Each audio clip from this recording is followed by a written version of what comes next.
नमस्ते मेरे प्यारे बच्चों। सबसे बड़ी बात जो आपको बोलनी है ये कि पिछले लगभग 1.5 हफ्ते 2 हफ्ते से मैं रेगुलर नहीं हूँ मेरी क्लास को लेकर। एक्चुअली मेरे इस दाहिने कंधे के अंदर में चोट आई थी। उस चोट की वजह से क्या है कि बच्चों परेशान में लिख नहीं पा रहा हूँ मैं। अब जाके थोड़ा सा मैं ठीक हुआ हूँ और काफ़ी टाइम से पेरेंट्स के कॉल आ रहे हैं, काफ़ी टाइम से बच्चों के कॉल आ रहे हैं कि सर क्लासेस ले लो बट क्या करूँ बच्चों, परेशान हूँ मैं खुद भी। और आज जो वीडियो बना रहा हूँ वो 12th क्लास सबके लिए है। इन्वर्स ट्रिग्नोमेट्री के ऊपर वीडियो है। देखो जैसा पढ़ा रहा हूँ, जिस तरह पढ़ा रहा हूँ, आपको पीछे की चीज़ आपको देखने की कोई रिक्वायरमेंट नहीं है, ठीक है। जिस तरह करवा रहा हूँ करते जाओ बस, ठीक है। आपको उल्टी सीधी कुछ भी चीज़ करने की कोई ज़रूरत नहीं है कि आपने फर्स्ट चैप्टर पढ़ा है, फर्स्ट चैप्टर नहीं पढ़ा, कोई बात नहीं। मैं जिस तरह करवा रहा हूँ कर लेना। बस एक बात ना, 11वीं क्लास की आपको फॉर्मूला आपको क्लियर होना चाहिए बस, और कुछ नहीं। अगर आप फॉर्मूला क्लियर कर लेते हो तब तो आपको डरने वाली बात ही नहीं है, ठीक है। तो अभी एक अपनी वीडियो मैं बना रहा हूँ, उस वीडियो को देखना। उस वीडियो को देखने के बाद 2-3 सीरीज़ की वीडियो है, वो 2-3 सीरीज़ देख लो, आपको यूँ अपने आप क्लियर हो जाएगा सब, एवरीथिंग, हर एक चीज़ आपको एज इट इज़ क्लियर हो जाएगी, ऐसी कोई दिक्कत नहीं है। लेकिन फर्स्ट ऑफ ऑल मैं आपको फॉर्मूला ज़रा सिखाऊंगा कि फॉर्मूला कैसे बनता है इन्वर्स ट्रिग्नोमेट्री के अंदर। देखो इन्वर्स ट्रिग्नोमेट्री जो होती है बच्चों, वो नॉर्मल ट्रिग्नोमेट्री थोड़ी सी अलग होती है, ठीक है। तो आपको बताऊंगा तरीके से, ठीक है। हाँ, तो क्लास सबसे जो मोस्ट इम्पॉर्टेंट बात है कि मैंने आप लोगों को बता दिया है। पहली चीज़, ये वीडियो डालूंगा यूट्यूब पर डालूंगा, बहुत ही क्लियर कट वीडियो बना रहा हूँ, जिससे ये ओनली फॉर सीबीएसई के स्टूडेंट्स के लिए है। देखो इन्वर्स ट्रिग्नोमेट्री आपकी रिक्वायरमेंट क्यों है, तो क्लास सबसे जो मोस्ट इंपॉर्टेंट बात है कि why inverse trigonometry is important for you. देखो पहले बता देता हूँ, सीबीएसई में ये टॉपिक सिर्फ 4 से 5 नंबर का आता है। लेकिन 4 या 5 नंबर के लिए भी अगर नॉर्मल सी बात है कि अगर आपको मेहनत करनी पड़ रही है बहुत ज़्यादा, इसके पीछे कारण है बच्चों। पहली चीज़, बेसिक ही 4-5 नंबर का चैप्टर है, लेकिन इसका जो है बेसिक्स ना आपके बहुत काम आने वाला है।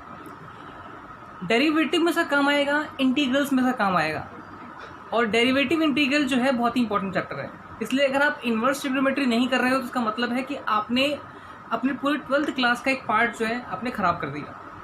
पहली चीज़, इसमें कंसेप्ट बनाना अपना, और कुछ नहीं करना है। देखो पहले ही बता देता हूँ, ग्राफ को लेकर अभी कुछ नहीं करना। अगर हम अभी सीबीएसई के लिए बता रहे हैं, सीबीएसई के जो पढ़ाई कर रहे हो तो उस कंडीशन में फालतू हरकत नहीं करना है। मुद्दे की चीज़ पढ़ना, मुद्दे का काम करना, सब कुछ आराम से हो जाएगा, ठीक है। पहली चीज़, फॉर्मूला चाहिए हम लोगों को। फॉर्मूला हम ड्राइव करना सिखाएंगे, ड्राइव करने के अलावा थोड़ा थोड़ा आपको और भी कुछ चीज़ सिखाते रहेंगे, ठीक है। और सेकेंड जो मोस्ट इम्पॉर्टेंट बात है कि जो मैं पढ़ा रहा हूँ उसमें आपको फर्स्ट चैप्टर को पढ़ने की रिक्वायरमेंट नहीं है। जहाँ से पढ़ा रहा हूँ आप वहाँ से पढ़िए, ठीक है। फर्स्ट चैप्टर के लिए आपका अलग वीडियो बनाएंगे, क्योंकि वैसे ही काफ़ी टाइम हो चुका है, ठीक है। इसलिए आप लोगों को एक चीज़ याद रखना है कि जितना पढ़ा रहा हूँ तरीके से पढ़ लो, ओके। जितना पढ़ा हूँ तरीके से पढ़ो, और ज़्यादा हरकत नहीं करना है। जैसे पढ़ा रहा हूँ कर लेना। 4-5 सेशन में वीडियो होगा इसके 4-5 वीडियोस को देखोगे, आपको ये सेकेंड चैप्टर जो है इन्वर्स ट्रिग्नोमेट्री आपको अपने आप ही क्लियर हो जाएगी, ओके। कभी बहुत टेस्टी बनी है, ठीक है। एक्चुअली क्या है, मेरा करना है, बाइक चलाते वक्त थोड़ा सा हल्का सा है, उसमें चोट लगी थी, और चोट लगने की वजह से क्या है, अंदरूनी चोट थी, इसलिए मैं ठीक से हाथ नहीं चला पा रहा था अपना, दैट्स वाई। लेकिन अब ठीक है, मैं वापस आ गया हूँ back to my life, okay. हाँ, तो क्लास सबसे जो मोस्ट इंपॉर्टेंट बात है कि जो मैं इन्वर्स ट्रिग्नोमेट्री पढ़ाने जा रहा हूँ, देखो सबसे पहली चीज़ याद रखना, अगर मन करे तभी लाइक करना, मन करे तभी सब्सक्राइब करना, ऐसी कोई दिक्कत नहीं है। ये उन बच्चों के लिए वीडियो है जो कि कहीं पढ़ नहीं सकते, कहीं जिनके पास कोचिंग्स नहीं है, स्कूल में के साधन नहीं है, कोई बात नहीं। ये वीडियो उन बच्चों के लिए जो थोड़ा, हाँ। तो क्लास सबसे जो मोस्ट इंपॉर्टेंट बात है, हमारा टॉपिक है इन्वर्स ट्रिग्नोमेट्री। इस टॉपिक को स्टार्ट करने से पहले मैं आपको एक बात कह देता हूँ कि इस वीडियो को लाइक करने के लिए, सब्सक्राइब करने के लिए आपको बिल्कुल नहीं बोलूँगा। मन करे तो करना, नहीं करे तो मत करना। ये वीडियो सिर्फ उन बच्चों के लिए है, मुझे कोई सब्सक्राइबर और मुझको व्यूज़ गेन करने का कोई शौक़ नहीं है। ये वीडियो उन बच्चों के लिए जो एग्जैक्टली लॉकडाउन के टाइम में जो बच्चे जो लगातार मुझे मैसेज कर रहे हैं कि सर वीडियो बनाओ वीडियो बनाओ वीडियो भेजो, ये सिर्फ उनके लिए है बच्चों, सिर्फ उनके लिए है। चाहे ये वीडियो 4 बच्चे देखें, चाहे 10 बच्चे देखें, चाहे 20, चाहे 100 बच्चे देखें, मन करे तो लाइक करना, ये तो कोई दिक्कत नहीं है, ठीक है। सबसे मोस्ट इम्पॉर्टेंट बात, जो टॉपिक है इन्वर्स ट्रिग्नोमेट्री, इसको पढ़ने से पहले मैं आपको एक बता देता हूँ। आपको याद होगा जब हम ट्रिग्नोमेट्री पढ़ते थे, जो आप ट्रिग्नोमेट्रिक फंक्शन पढ़ते थे, इस ट्रिग्नोमेट्रिक फंक्शन में कुछ याद है? हमेशा आपके पास एक ट्रिग्नोमेट्रिक फंक्शन जैसे कि साइन, कॉस, टैन, कॉट, ये सारी वैल्यू आती थी। इसके आगे आप लगाते थीटा, इसके आगे लिखते थे थीटा, इसके आगे थीटा और इसके आगे थीटा होता था, है ना। कोसेक भी डाल देते हैं और सेक भी डाल देते हैं, इन सब के आगे थीटा, और इस पूरे की वैल्यू क्या थी? Constant value. मैं इसको ए लिख देता हूँ, इसको बी लिख देता हूँ, इसको सी, इसको डी, इसको ई और इसको एफ, ठीक है। ये सारे के सारी वैल्यू जो थी वो क्या थी? एक कांस्टेंट वैल्यू हुआ करती थी। और ये थीटा था वो क्या था? एक एंगल हुआ करता था, याद है हमेशा। यानी कि हमारे पास कंसेप्ट क्या था? जैसे कि मैंने डाला कि साइन मैं डाला 30 डिग्री, इसकी वैल्यू क्या थी? 1/2। इसका मतलब क्या? एक ट्रिग्नोमेट्रिक फंक्शन और यहाँ पर एक एंगल और उसकी वैल्यू एक कांस्टेंट है ना। और वहीं में डाला tan 45 डिग्री, इसकी वैल्यू क्या है? याद है 1 आया करती थी। तो यहाँ पर एक ट्रिग्नोमेट्रिक फंक्शन, यहाँ पर एक एंगल, उसकी वैल्यू एक कांस्टेंट वैल्यू हुआ करती थी। यानी कि एक बात तो क्लियर है, कोई भी इन्वर्स ट्रिग्नोमेट्रिक फंक्शन, कोई भी ट्रिग्नोमेट्रिक फंक्शन डालते हो, जैसे कि मैंने डाल दिया कॉस, डाल दिया कॉस 45 डिग्री डाल दी मैंने, तो यहाँ पे क्या? एक ट्रिग्नोमेट्रिक फंक्शन और एक उसके साथ एंगल, और इस पूरे की वैल्यू क्या है बच्चों? एक कांस्टेंट वैल्यू हुआ करती थी। यहीं से कंसेप्ट निकला इन्वर्स। बच्चे इन्वर्स का मुद्दा क्या होता है? देखो ज़रा, इन्वर्स का मुद्दा थोड़ा ऐसा होता है कि आप इन्वर्स ट्रिग्नोमेट्री स्टार्ट करोगे तो वह कुछ इस तरह रहता है। Sine inverse x, cos inverse x, tan inverse x, cosec inverse x, sec inverse x और कॉट इन्वर्स एक्स। ये सारे इसको पढ़ते हैं। साइन इन्वर्स एक्स पढ़ते हैं, cos inverse x, tan inverse x, cot inverse x, sec inverse x. इसको पढ़ने का तरीका ये होता है बच्चों। लेकिन इसको एक बात कह देता हूँ मैं, sign inverse x and sine x का इन्वर्स, बेटे ये दोनों अलग अलग मतलब होता है, कभी भी ये सेम नहीं होते। साइन इन्वर्स एक्स और साइन एक्स का इन्वर्स ये कभी भी सेम चीज़ नहीं होती है। साइन इन्वर्स एक्स एक अलग फंक्शन हो गया, और साइन इन्वर्स एक्स का मतलब होता है कि साइन एक्स का इन्वर्स, इसका मतलब होता है इट्स 1 में sine x, that is equal to क्या? कोसेक एक्स, ठीक है। तो ये एक अलग कंसेप्ट है, इसलिए कभी भी कंफ्यूज नहीं होना कि साइन इन्वर्स एक्स जो होता है वो साइन एक्स के इन्वर्स के बराबर, कभी भी ये ऐसा नहीं होता बच्चों। आप बोलो कि कॉस इन्वर्स एक्स और कॉस एक्स का इन्वर्स कभी बराबर नहीं होगा बच्चों, इसमें कंफ्यूज कभी मत होना, ठीक है।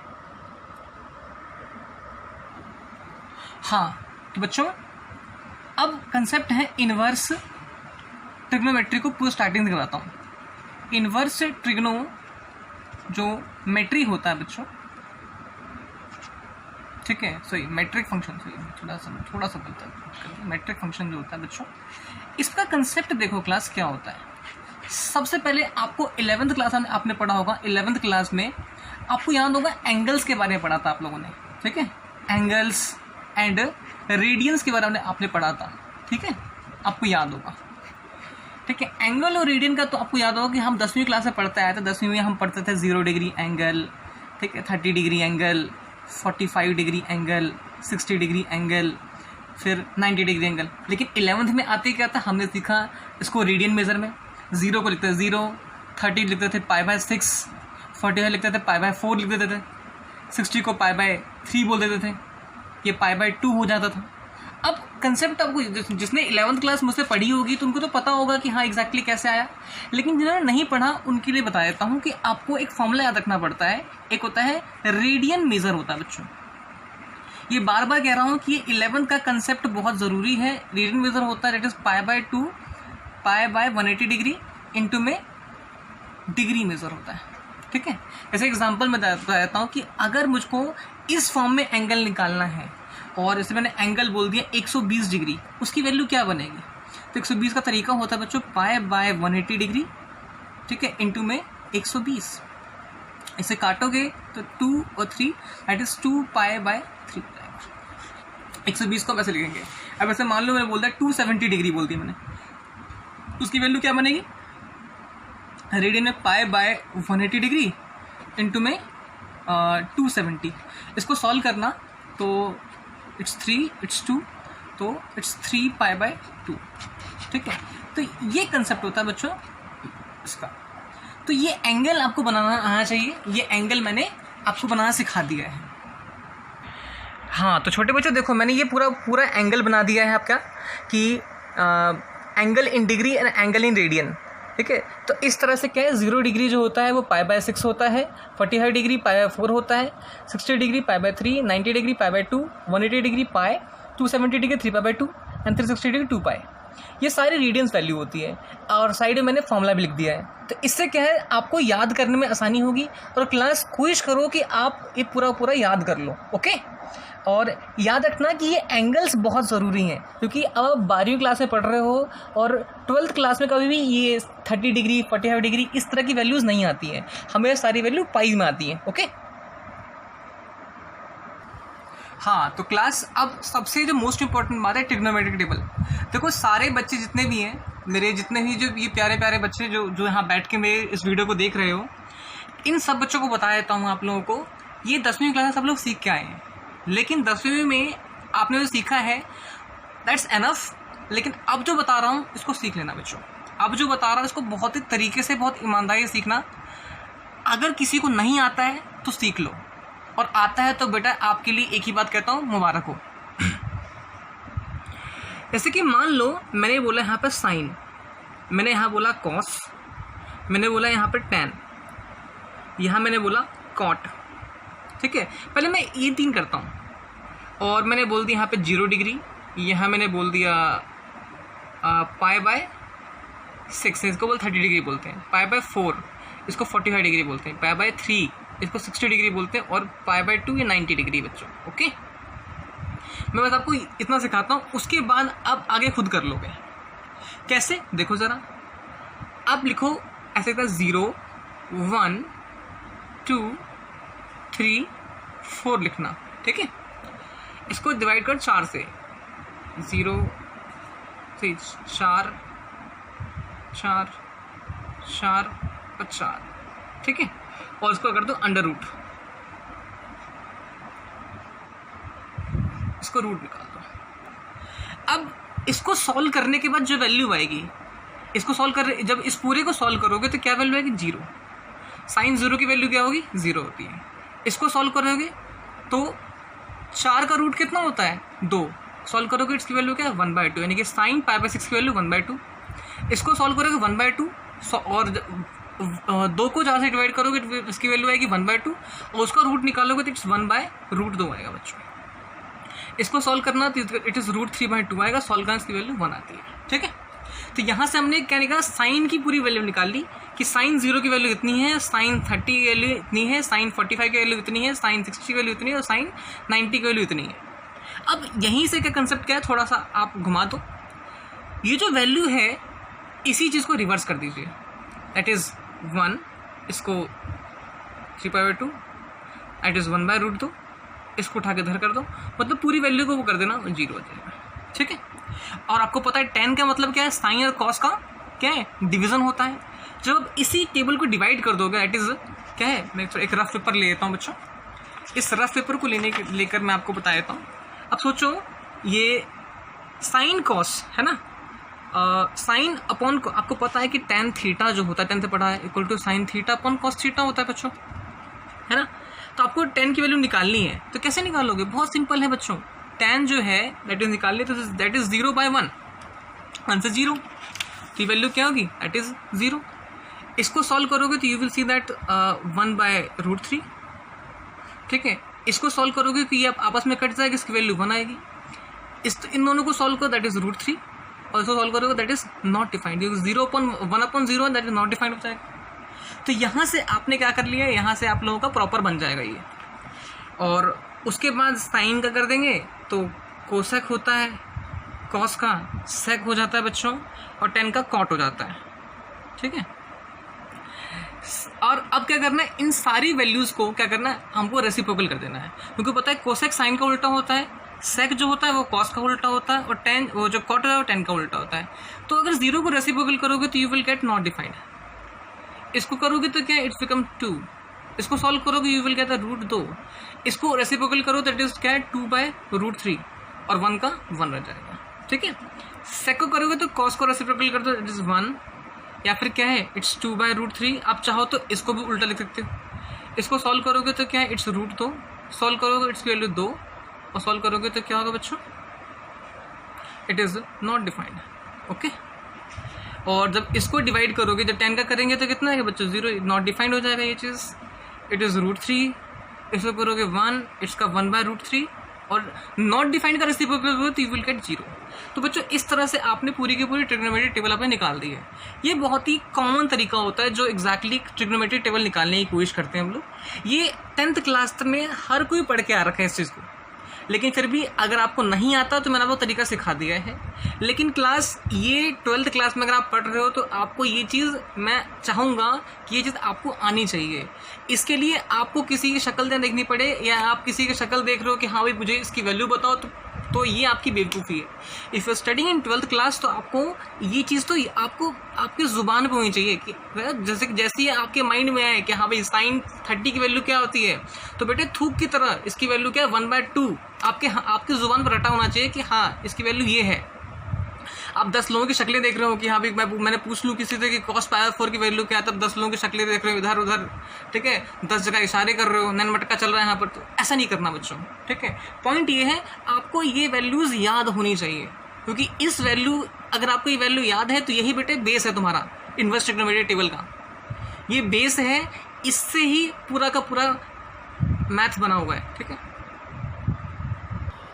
हाँ तो मेरे 12वीं के बच्चों, ठीक है, मेरे 12वीं के विद्यार्थियों, देखो विद्यार्थी तो बोलना मैंने बहुत बेवकूफ़ी है, क्योंकि बेटे तुम वो विद्यार्थी नहीं हो जो विद्या अर्जित करने आते हो, तो बेटे तुम वो विद्यार्थी हो जो विद्या की अर्थी उठा देते हैं। ठीक है, पॉइंट ये है, कोई बात है सुन लो बस मेरी बात को।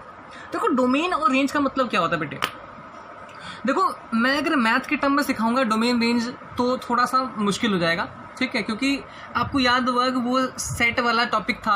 ठीक है, मैं आपको एक कॉमन सी बात बताता हूँ। देखो डोमेन रेंज का मतलब क्या होता है बेटे, अभी गर्मी चल रही है, कुछ दिन में बरसात हो जाएगा, और बरसात के बाद गन्ने का जो जूस है लगभग हर बच्चा पिएगा। तो बेटे पॉइंट ये होता है कि अगर मान लीजिए कि आपके पास क्या है, एक मशीन है गन्ने का जूस निकालने वाला, है ना, तो बेटे गन्ने के जूस निकालने वाले मशीन को अगर मैं नाम लिख देता हूँ, फंक्शन लिख देता हूँ, उस जूस को, गन्ने का जो जूस मैं निकालता हूँ, तो उस जूस निकालने की मशीन को मैं नाम लेता हूँ फंक्शन। तो बेटे जो मैंने गन्ना डाला ना, जो मैंने गन्ना डाला इसके अंदर, वो गन्ना जो होगा बेटा क्या होगा, इट्स डोमेन। ठीक है, जो मैं गन्ना डालूंगा दैट्स इज डोमेन, एंड जो उससे जूस बाहर निकलेगा बेटे दैट इज रेंज। तो कंसेप्ट क्या हुआ, डोमेन का मतलब क्या होता है, what is domain, it's a set of input, कि उसमें क्या क्या इनपुट दे रहा हूं मैं। और रेंज का मतलब क्या होता है बेटा, रेंज मतलब होता है सेट ऑफ आउटपुट, कि मेरा आउटपुट क्या निकल रहा है। ओके क्लास, सबसे मोस्ट इंपॉर्टेंट बात देखो कि ये sine inverse, cos inverse, cosec inverse, sec inverse, tan inverse, cot inverse. देखो अब आप बोलोगे कि मैंने ये क्यों लिखा है, देखो ये रहा डोमेन और ये सारा है रेंज। बच्चों नॉर्मल सी बात है कि इस चैप्टर को ना अगर आपको पढ़ना है तो मैं आपको एक तरीका सिखाता हूँ। उसके अंदर तरीका ये है कि आप चेक करो रेंज और डोमेन के बारे में, ध्यान से देखना।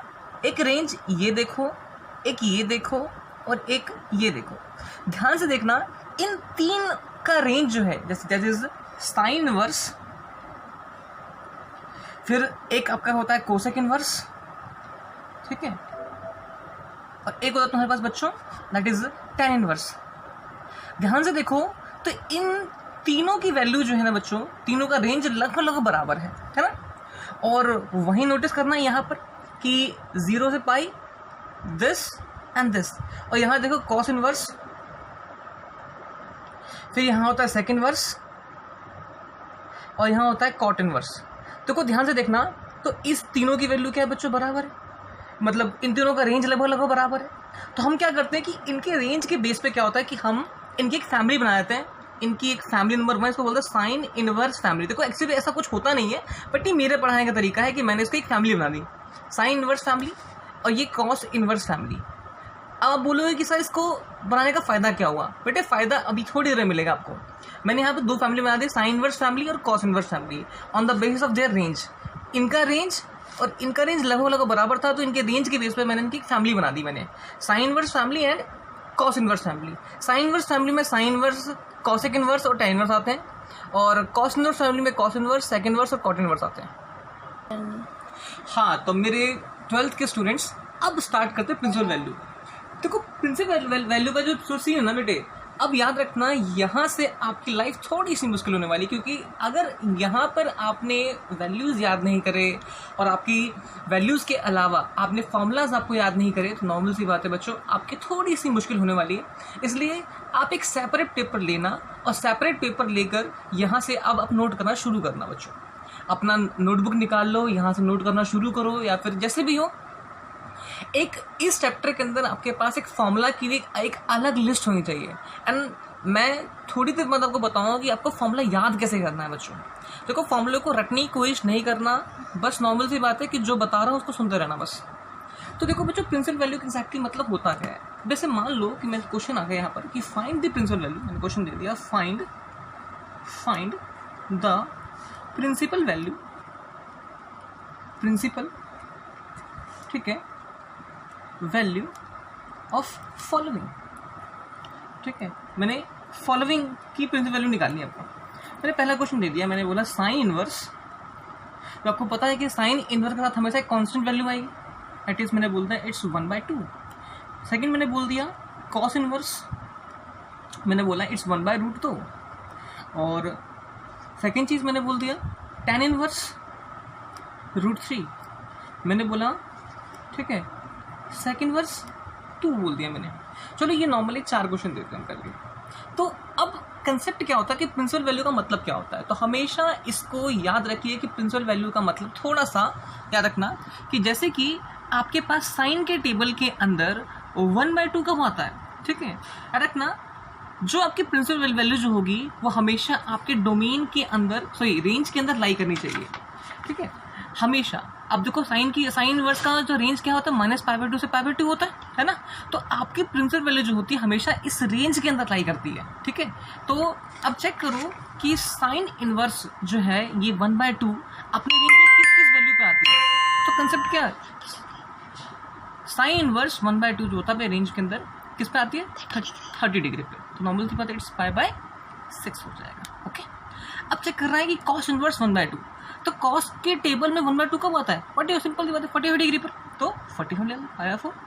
ऐसा क्यों, क्योंकि देखो मैंने क्या बताया था कि हमेशा इनवर्स ट्रिग्नोमेट्री का तो कांस्टेंट होगा और उस पूरे की वैल्यू एंगल बनेगी। इनवर्स ट्रिग्नोमेट्री का एक कांस्टेंट वैल्यू और उसके साथ क्या होगा बच्चों, उसकी वैल्यू पूरी एंगल बनेगी। इनवर्स ट्रिग्नोमेट्रिक फंक्शन का एक कांस्टेंट वैल्यू और उस पूरे की वैल्यू क्या होगी, एक एंगल बनेगी। तो क्या है tan इनवर्स √3, तो tan इनवर्स √3 की वैल्यू क्या बनी बच्चों, गारंटेड बात है tan inverse √3, that is tan के टेबल √3 कब आता है, 60 डिग्री पे आता है, तो पाई बाय क्या होगा 3 आ जाएगा। और सेक के टेबल में अब देखो दिमाग लगाना, कॉस के टेबल में 1/2 कब आता है 60 डिग्री पे, सेक के टेबल में क्या होगा π/3। तो इस तरह से बच्चों कंसेप्ट निकलता है बच्चों। लेकिन तब क्या होगा, मैंने अगर मान लो गलती से क्वेश्चन ऐसा आ जाए, ठीक है, थोड़ा सा क्वेश्चन को मैं थोड़ा बढ़ा देता हूँ, ठीक है, टाइप सेकंड लेते हैं बच्चों। अगर मैंने बोल दिया साइन इनवर्स, मैंने बोला माइनस का 1/2 दे दूँ, मैंने बोला कॉस इनवर्स माइनस का 1/√2 दे दूँ, ठीक है, मैंने बोला tan इनवर्स, ठीक है, माइनस का √3 दे दिया, और मैंने बोला सेक इनवर्स माइनस का 2 दे दिया। बच्चे अब ये माइनस वाली वैल्यू आ गई, अब हमारे पास कोई फॉर्मूला है ही नहीं, ठीक है। माइनस वाली वैल्यू में क्या करोगे, व्हाट विल यू डू, बेटे यहीं से आपका फॉर्मूले का सिलसिला शुरू होता है। तो अब मैं आपको थोड़ा थोड़ा फॉर्मूले को ड्राइव करना सिखाता हूँ। जैसे जैसे आप फॉर्मूला ड्राइव करना शुरू करोगे वैसे वैसे आपको सब कुछ समझ में आना शुरू हो जाएगा कि मैं कर क्या रहा हूँ, ओके। तो प्यारे बच्चों, अब क्योंकि इनवर्स ट्रिग्नोमेट्री मैंने बताया था आपको कि जितना हो सकता है उतना आपको फॉर्मूला याद करना पड़ेगा, तो मैं पहले सेट फॉर्मूले के मैंने कुछ सेट बताया था आपको, ठीक है। जैसे कि ध्यान रखना आपके पास क्या है, दो फैमिली है, साइन इनवर्स फैमिली और एक होता है बच्चों कॉस इनवर्स फैमिली। तो आपके माइंड में होगा कि भैया ये साइन और ये कॉस इनवर्स फैमिली बनाने का हमारा मेन मोटिव क्या था। तो क्या होता है बच्चों, रखना कि साइन इनवर्स माइनस एक्स का फॉर्मूला होता है माइनस साइन इनवर्स एक्स, ठीक है। फिर कोसेक इनवर्स माइनस का मतलब होता है इट्स माइनस का कोसेक इनवर्स एक्स, और यहाँ पे कहा टैन माइनस का मतलब होता है इट्स माइनस का टैन इनवर्स एक्स। अगर आप इसकी फैमिली की बात करते हो, ठीक है, इसकी फैमिली की बात करते हो बच्चों, ठीक है, तो क्या होता है कॉस इनवर्स माइनस एक्स का मतलब क्या होता है बच्चों, इसका pi minus cos inverse x. Sec inverse minus x का मतलब होता है कि पाई माइनस में sec inverse x and cot inverse minus का मतलब होता है बच्चों इट्स पाई माइनस में कॉट इनवर्स एक्स, ठीक है। अब कंसेप्ट ये है कि ये ऐसा फॉर्मूला क्यों आया, वाई दिस हैपेंड, ये क्यों आया। तो क्लास इसके लिए हम क्या है थोड़ा सा आपको एक्सप्लेन कर देते हैं। जो एक्सप्लेनेशन है बच्चों, एक्सप्लेन कुछ इस तरह से, ठीक है, एक्सप्लेनेशन जो है बच्चों थोड़ा सा आपको बहुत ही क्लियर एक्सप्लेनेशन बताएगा। हाँ, तो हमारे जो एक्सप्लेनेशन है बच्चों ये होता है कि साइन इनवर्स माइनस एक्स की वैल्यू जो है that is equals to minus का साइन इनवर्स एक्स क्यों आएगा। अच्छा, एक चीज़ याद रखना, ये कब होता है, जब ये सारी वैल्यूज़ जो होती हैं, मतलब जिसमें जो एक्स की वैल्यू जो होगी, x lies in their domain, domain के अंदर लाई करना चाहिए, याद रखना ये चीज़, ठीक है। जो इसकी डोमेन है, डोमेन में लाई होना चाहिए। अब कॉन्सेप्ट ये है कि साइन इनवर्स जो माइनस एक्स है वो माइनस साइन इनवर्स के बराबर क्यों आएगा, वाई दिस हैपेंड, ये क्यों आया। तो बच्चों मैं इसका तरीका बता देता हूँ, बहुत ही सिंपल तरीका होता है। लेट कर लो बच्चों, लेट कर लीजिए कि साइन इनवर्स माइनस एक्स की वैल्यू जो है होगी बच्चों वो मैंने वाई मान ली, ओके। तो माइनस एक्स की वैल्यू क्या होगी, that is equal to sine y, है ना, पक्की बात है। या कह सकते हो टेकिंग साइन बोथ साइड, तो नॉर्मल सी बात है, ऐसा हो जाएगा। अब पॉइंट क्या है बच्चों, जैसे ही मैंने इसे सॉल्व करूंगा, मैं जैसे सॉल्व किया तो कंसेप्ट क्या होगा, इसको मैंने फर्स्ट इक्वेशन, या फिर आप कह सकते हो कि x is equals to minus का साइन वाई आ गया, okay, x equal to minus sine y. और मुझको पता है कि since minus sine theta that is equal to क्या होता है, साइन माइनस थीटा होता है ना। तो यहाँ पर क्या था, मैं लिखता हूँ x इक्वल टू क्या है, इट्स साइन माइनस वाई हो जाएगा, okay. It is x equal to, इसको मैं फर्स्ट इक्वेशन मान लेता हूँ, इसको मैंने सेकंड इक्वेशन मान लिया बच्चों, ओके, इसको मैंने सेकंड इक्वेशन मान लिया। बच्चों यही सब कंसेप्ट को लेके चलते हैं जरा, इस कॉन्सेप्ट को लेके चलो कि तो मैं इस साइन को उठा के जब इधर लाऊंगा तो that is sine inverse x हो जाएगा, that is equals to minus y, और माइनस उठा के इधर लाया तो माइनस का साइन इनवर्स x हो जाएगा, that is equal to y. और यहाँ पे क्या कंसेप्ट है ना, y क्या है बच्चों, y तो मेरे पास किसके बराबर था, साइन इनवर्स माइनस एक्स के बराबर था। तो यहाँ पर क्या हुआ, मैंने ये प्रूव कर दिया आपके पास कि भाई मेरे पास ये सारी वैल्यू क्यों आई। लेकिन वहीं पे मेरे पास एक कंसेप्ट और उठ के आया, दैट इज़ वो क्या है कि हमारे पास, अच्छा ये मैंने साइन किया था, तो ये सारा का सारा केस क्या है, साइन इनवर्स की जितनी फैमिली है, साइन इनवर्स फैमिली के जितने मेंबर्स सबके लिए ये रूल्स अलाउड है। लेकिन अगर आप कॉस इनवर्स फैमिली में आओ, जैसे ही आप कॉस इनवर्स फैमिली में आओगे तो उसमें क्या होगा, उसमें आपने नोटिस करा कि क्या कि कॉस इनवर्स माइनस एक्स जो है that is equals to pi minus में कॉस इनवर्स एक्स क्यों आएगा, व्हाई दिस हैपेंड। हाँ, मैं होता क्या है, मैं लेट कर लिया कि कॉस इनवर्स माइनस एक्स को मैंने वाई लेट कर लिया, ओके। तो यहाँ पर माइनस एक्स की वैल्यू क्या हो, दैट इज कॉस वाई आ जाएगी बच्चों, और x इज इक्वल टू क्या, इट्स माइनस का कॉस वाई हो जाएगा। क्या बोलते हो, x equal to minus cos y, है ना। तो यहाँ से क्या कंसेप्ट निकला, x equal to minus cos y. अच्छा एक बात 11th क्लास में पढ़ा था क्वाड्रेंट फॉर्मूले के अंदर कि कॉस पाई माइनस में theta that is equal to क्या होता है, pi minus theta is equal to minus का कॉस थीटा होता है। है ना। ये 11th क्लास में हमने पढ़ा हुआ है, कॉस पाई माइनस थीटा, ये इसे बोलते हैं क्वाड्रेंट फॉर्मूला कहते हैं, आपको याद होगा। तो एक्स इक्वल टू क्या होगा यहाँ पर, कॉस माइनस थीटा, तो इसको लिखते हो तो पाई माइनस में पाई आ जाएगा, है ना। ये तो होगा। अच्छा मैं इसको उठा के इधर ले आता हूँ, तो क्या होगा, it is cos inverse X is equals to pi minus Y आ जाएगा। और यहीं से कंसेप्ट को उठा कर ले आए तो y is equals to pi minus में कॉस इनवर्स एक्स हो जाएगा। और y मेरे पास क्या है, y तो मेरे पास कॉस इनवर्स माइनस एक्स के बराबर है, दैट इज इक्वल्स टू क्या है, पाई माइनस में कॉस इनवर्स एक्स। तो बेटे यहाँ से कंसेप्ट निकला कि क्या कॉस इनवर्स माइनस एक्स जो है बच्चों वो दैट इज पाई माइनस में कॉस इनवर्स एक्स है। तो बेटे मेरे पास एक ये रूल्स हमारे पास उठ के आ गए हैं कि ये सारे के सारे कि दो रूल्स निकाल दिए मैंने, कॉस इनवर्स माइनस एक्स जो होता है that is pi minus cos inverse X होगा, and sine inverse minus x जो होता है that is minus sine inverse X के बराबर होगा। अब देखो यहाँ से हम कुछ क्वेश्चन सॉल्व करेंगे, ठीक है। अब कुछ क्वेश्चन के सेट ले लेते हैं जरा क्लास, ठीक है। फॉर एग्जाम्पल अब देखते हैं, कुछ क्वेश्चन दे देते हैं। अभी मैंने कुछ टाइम पहले मैंने क्वेश्चन लिए थे कि प्रिंसिपल वैल्यू निकालने का, प्रिंसिपल वैल्यू की मैंने बात की थी मैंने। तो क्या कंसेप्ट है, मैंने पहला कंसेप्ट है कि मैंने बोला कॉस इनवर्स 1/2। तो मैंने बताया था कॉस के टेबल में 1/2 कम आता है, सबको पता है ये 60 डिग्री पे आता है, तो क्या डेट इज पाई/3 आ गया। लेकिन अगर वहीं बोल दूँ, मैंने वहीं बोल दिया कॉस इनवर्स, मैंने बोल दिया डिज माइनस का 1/2 बोल दिया, तब क्या करेंगे। तो हमारे पास फॉर्मूला क्लियर है, cos inverse minus x that is equals to क्या होगा, इट्स पाई माइनस में कॉस इनवर्स एक्स हो जाएगा, है ना। तो इट इज़ पाई माइनस में पाई/3 हो जाएगा। सॉल्व करना तो क्या होगा, इट्स 3 इधर है, इट्स 3 पाई माइनस में पाई, सॉल्व करो इट्स 2 पाई/3। तो ये कंसेप्ट हो गया। तो यहाँ पे हमें क्या समझ में आएगी, कॉस इनवर्स माइनस में 1/2 दैट इज इक्वल्स टू क्या है, इट्स 2 पाई/3। ये एक मुद्दा आ गया। एक और एग्जांपल ले लेते हैं, थर्ड पॉइंट में एग्जांपल, जैसे मैंने बोल दिया कि मैंने साइन इनवर्स, मैंने बोला 1/2 बोल दिया। सबको पता है साइन के टेबल में 1/2 का पता है 30 डिग्री पे डायरेक्ट पाई/6। लेकिन वहीं पे क्या कंसेप्ट आया, साइन इनवर्स माइनस का 1/2 मैंने बोल दिया। तो उस कंडीशन में हमें फॉर्मूला पता है कि that is sine inverse minus x that is equals to क्या होगा, इट्स माइनस का साइन इनवर्स एक्स हो जाएगा। तो सॉल्व करोगे तो क्या होगा, you will see that minus sine inverse 1/2। तो यहाँ पर क्या है, साइन इनवर्स माइनस का 1/2, तो सॉल्व करोगे तो क्या, इट्स माइनस का पाई/6 हो जाएगा। तो बच्चे इस तरह से हमारे पास सारे के सारे कंसेप्ट निकल के आ गए, ठीक है। तो कुछ क्वेश्चंस हम अच्छे क्वेश्चंस करते हैं बच्चों, आज जरा।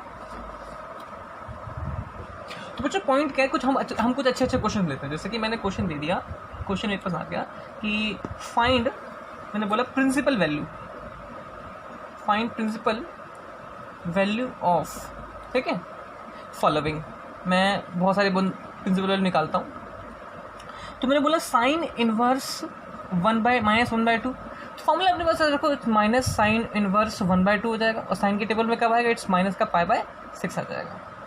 मैंने क्वेश्चन बोला कि दैट इज कॉस इनवर्स √3/2। सबको पता है कॉस के टेबल में √3/2 कब आता है, सिंपल सी बात है 30 डिग्री पे आता है, तो डायरेक्ट पाई/3 आ जाएगा, पाई/6 आ जाएगा। लेकिन वही कॉन्सेप्ट आया कॉस इनवर्स माइनस का √3/2, तब क्या करोगे, तो फॉर्मूला है पाई माइनस में कॉस इनवर्स √3/2। तो पाई माइनस में कॉस इनवर्स √3/2 की वैल्यू क्या आएगी बच्चों, इट्स पाई/6। सॉल्व करोगे तो क्या है, इट्स 5 पाई/6 आ जाएगा आंसर, ठीक है। तो पॉइंट हमारे पास क्लियर हो गया।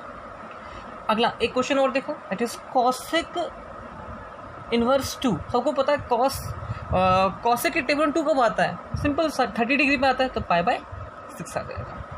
एक कंसेप्ट और देखो, अगर वहीं पे कॉन्सेप्ट आया है कि tan इनवर्स माइनस √3, अब देखो माइनस आ गया। अब सबको पता है tan इनवर्स किसके फैमिली में आता है, साइन की फैमिली में आता है। अब साइन की फैमिली में आता है तो क्या करना पड़ेगा, इट्स माइनस का tan इनवर्स √3 और इट्स माइनस का पाई/3 आ जाएगा। क्यों, बिकॉज मुझे पता है कि it's tan inverse minus x बराबर किसके होता है, माइनस tan इनवर्स एक्स के बराबर होता है, ठीक है, when x belongs to its domain, ठीक है। तो मेरे पास कंसेप्ट क्या है, एक कॉन्सेप्ट और है बच्चों। अब मेरे पास क्वेश्चन आ गए कॉस इनवर्स, मैंने बोला इट्स माइनस 1/2 बोल दिया। तो देखो जैसे ही माइनस आता है तो माइनस आते ही बोल देंगे पाई माइनस में कॉस इनवर्स 1/2 आ जाएगा। तो पाई माइनस में इट्स पाई/3 आ गया। सॉल्व करोगे तो क्या, इट्स 2π/3। और एक कंसेप्ट और देखो, मैंने बोला tan इनवर्स -1 बोल दिया, तो tan के टेबल में 1 कब आता है, 45 डिग्री, बट यहाँ पे क्या है, इट्स माइनस का tan इनवर्स 1, तो माइनस का π/4 हो जाएगा। तो ये क्लास, ये कुछ बहुत सिंपल क्वेश्चन थे, ठीक है। अब क्वेश्चन के लेवल को थोड़ा बढ़ाते हैं बच्चों, ठीक है। क्वेश्चन के लेवल को थोड़ा सा इंक्रीज करते हैं। मान लीजिए कि आपके पास कोई क्वेश्चन आ गया, क्वेश्चन के लेवल को थोड़ा सा इंक्रीज कर देते हैं। मैंने बोला find the value of following, find the value of following. मैंने क्वेश्चन बोला कि tan इनवर्स, मैंने बोला 1 प्लस में cos इनवर्स, मैंने बोल दिया इट्स माइनस का 1/2 बोल दिया, और प्लस में साइन इनवर्स माइनस का। बेटे याद रखना, पेपर में ऐसे क्वेश्चन 1 मार्क्स में आते हैं। अगर एक नंबर के क्वेश्चन में आएगा तो ऐसे क्वेश्चन आएंगे। देखो तब सारे मिला दिए हैं, यहाँ पे tan भी है, cos भी है और sin भी है। अब देखो tan के टेबल में 1/2 कब आता है, सही 1 कब आता है, 45 डिग्री पे π/4। लेकिन देखो ध्यान से देखना, यहाँ पर cos इनवर्स है, यहाँ माइनस है, तो यहाँ हम फॉर्मूला अप्लाई कर देंगे। इट इज़ पाई माइनस में cos इनवर्स 1/2, और प्लस में यहाँ पे फॉर्मूला अप्लाई कर दो, तो माइनस का साइन इनवर्स 1/2 आ जाएगा। ओके, तो यहाँ पे क्या है, π/4, प्लस में पाई माइनस में क्या होगा बच्चों, इट्स π/3, प्लस में सॉरी यहाँ माइनस आ जाएगा, माइनस से π/6 आ जाएगा। इसको प्रॉपर सॉल्व करोगे तो π/4 प्लस में इट्स 2π/3 माइनस का π/6 आ जाएगा। सॉल्व करना तो कितना, इट्स 12 आ गया। यहाँ पर 3π प्लस में 4π, तो 8π आ गया, माइनस π आ जाएगा। थोड़ा मैं कुछ गलत कर रहा हूँ, शायद कुछ गलती कर रहा हूँ, यहाँ पर 2π आ जाएगा, सॉरी। तो कंडीशन में क्या है, 9π/4 आ जाएगा, 9/12 दैट इज 3π/4 इसका आंसर, ठीक है। That's a concept. तो इस तरह से क्वेश्चन आते हैं बच्चों।